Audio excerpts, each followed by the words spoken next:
পয়লা বৈশাখ। বৈশাখ শুভ নববর্ষ। আপনি কি জানেন আমরা যে পয়লা বৈশাখ উদযাপন করি সেটা শুধুমাত্র উৎসব নয়, এটা ছিল এক সময়কার ডাটা রিসেট সিস্টেম। আসসালামু আলাইকুম, আমি রাহেন। আজকে আমরা জানবো পয়লা বৈশাখের আসল মেইন গল্প, ইতিহাস, উদ্দেশ্য এবং সংস্কৃতি। আজকের এই পয়লা বৈশাখ শুরু হয়েছিল সেই মুঘল সম্রাটের আমল থেকে। তখন ছিলেন সম্রাট আকবর। তিনি কৃষকের জন্য একটা ক্যালেন্ডার তৈরি করেছিলেন যেটার নাম দেওয়া হয় বাংলা সন। সেই বাংলা সনের প্রথম মাসের প্রথম দিনকেই বলা হয় পয়লা বৈশাখ, যা আমরা সবাই জানি। কিন্তু কেন এই বাংলা সন ক্যালেন্ডার তৈরি করা হলো, তার কারণটা ছিল একদম প্র্যাকটিক্যাল।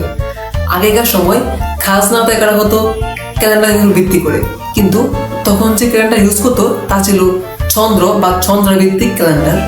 তার সাথে কৃষির সাথে একদম মিলতো না। তা দেখে সম্রাট আকবর একটা সূর্যভিত্তিক ক্যালেন্ডার উপস্থাপন করলেন, যার সাথে কৃষির সাথে একদম ম্যাচ করতো। এটা ছিল তখনকার সম্রাটের সিস্টেম আপডেট। এভাবে আস্তে আস্তে শুরু হলো হালখাতা, নতুন বছরের হিসেব খোলা, মেলা, পান্তা ইলিশ, যা পয়লা বৈশাখকে নান্দনিক করে তুলেছিল।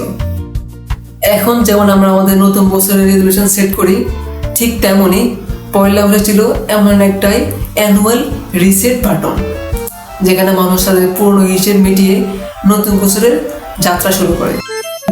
পয়লা বৈশাখ শুধুমাত্র একটা উৎসব না, এটা আমাদের জীবনের রিসেট কোড।